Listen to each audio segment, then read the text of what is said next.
প্রশ্ন হলো, তাহলে মুসলমানদের অবদানের ক্ষেত্রে ভাই ও বোনদেরকে আন্তরিক শুভেচ্ছা এবং সালাম জানাই।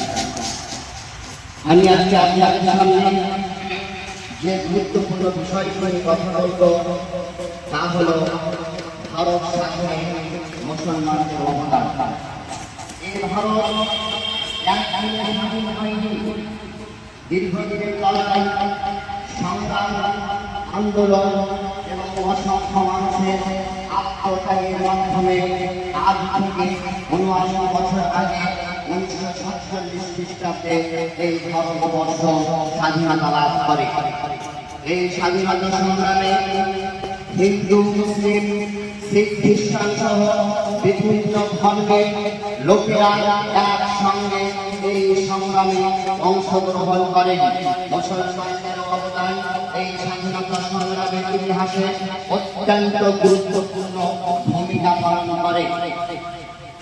বর্তমান সময়ে যখন এই ভারতের ইতিহাসকে উপস্থাপন করা হয় তখন ইচ্ছাকৃতভাবে মুসলমানদের অবদানকে, মুসলমানদের আত্মত্যাগকে, মুসলমানের বীর যোদ্ধাদেরকে আড়াল করা হয় বা তাদের গুরুত্বকে গুরুত্বহীন করে তুলে ধরা হয়। আমি স্পষ্টভাবে বলতে চাই, আমরা স্বাধীনতা সংগ্রামী বিপ্লবতা ওয়াজদাকে অস্বীকার করছি না, আমরা মহাত্মা গান্ধীকে অস্বীকার করছি না, আমরা ক্ষুদিরাম বসুকে অস্বীকার করছি না, আমরা ক্ষুদিরাম বসুকে অস্বীকার করছি না। এর মতো অসংখ্য হিন্দু সম্প্রদায়ের যোদ্ধা রয়েছে যাদের নাম ছাড়া ভারতের স্বাধীনতার ইতিহাস অসম্পূর্ণ।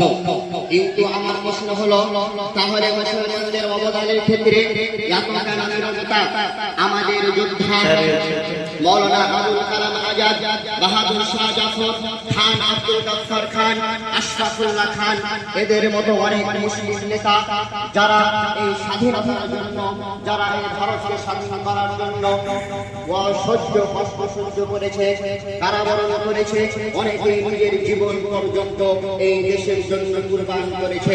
তাহলে তাদের নাম কয়েকটি নাম বা কয়েকটি লাইনের মধ্যে সীমাবদ্ধ থাকবে কেন? তাদের অবদান দেখুন। ব্রিটিশরা এই ভারতে এসে একেবারে সম্পূর্ণ ভারতকে দখল করতে পারেনি, কিছু কিছু জায়গা অল্প অল্প করে পুরো ভারতবর্ষকে দখল করে। যখন 1803 খ্রিস্টাব্দে ব্রিটিশরা দিল্লির লখনউকে দখল করল, তখন আমাদের উলামায়ে ইকরাম মাওলানা আব্দুল আজিজ দেহলভী রাহমাতুল্লাহি আলাইহি তিনি 1803 খ্রিস্টাব্দে স্পষ্ট ভাষায় বলে দিলেন এই ব্রিটিশরা দেশের জন্য এবং ধর্মের জন্য ক্ষতিকর, স্পষ্টভাবে জিহাদের কথা বললেন। এরপরে আবার 1857 খ্রিস্টাব্দে আমাদের উলামায়ে ইকরাম, আমাদের পূর্ববর্তী যারা যোদ্ধা সংগ্রামী মাওলানা ফজলে হক তিনি সহ অনেক উলামায়ে ইকরাম ব্রিটিশদের বিরোধিতা, ব্রিটিশদের বিরুদ্ধে এবং প্রতিরোধে সমর্থন করে এবং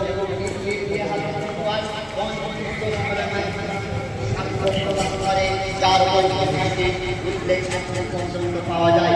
আবার সেই সালে 1857 খ্রিস্টাব্দে বাহাদুর শাহ জাফর সিপাহী বিদ্রোহ বা স্বাধীনতা আন্দোলনে নেতৃত্ব প্রদান করেন।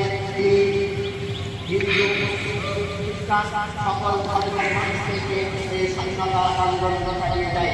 আবার এই সালে 1857 তিনি 1857 খ্রিস্টাব্দে স্বাধীনতা বিপ্লবী আন্দোলনে নেতৃত্ব প্রদান করেন। তার সংগ্রাম, তার আন্দোলন এত ভয়াবহ ছিল যে ব্রিটিশদের কাছে ছিল। এরপরে আবার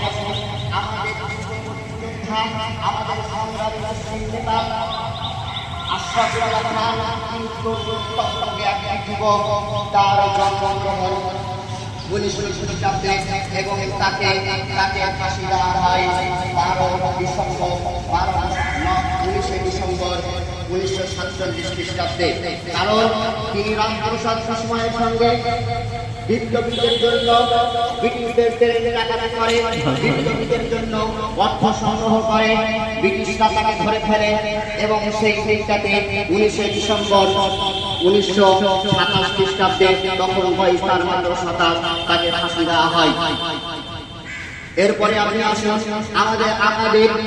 আমাদের যোদ্ধা, আমাদের সংগ্রামী মৌলানা আবুল কালাম আজাদ, যিনি ছিলেন এই ভারত স্বাধীনের পর প্রথম শিক্ষামন্ত্রী। তিনি অল্প বয়স থেকে ব্রিটিশদের বিরুদ্ধে আন্দোলন করে, ব্রিটিশদের বিরোধিতা করে।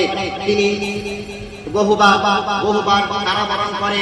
1930 খ্রিস্টাব্দে ব্রিটিশরা তাকে জেলে বন্দী করে।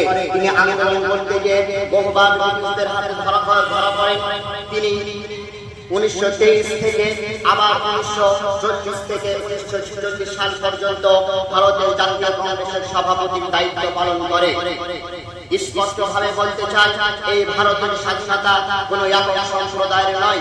এই ভারতের স্বাধীনতা যেমন এই ভারতের জন্য হিন্দু, মুসলিম, শিখ, খ্রিস্টান, নারী, পুরুষ, ছোট বড় নির্বিশেষে সকলে ব্রিটিশদের বিরুদ্ধে লড়াই করে আজ আমরা 80তম স্বাধীনতা দিবস পালন করছি।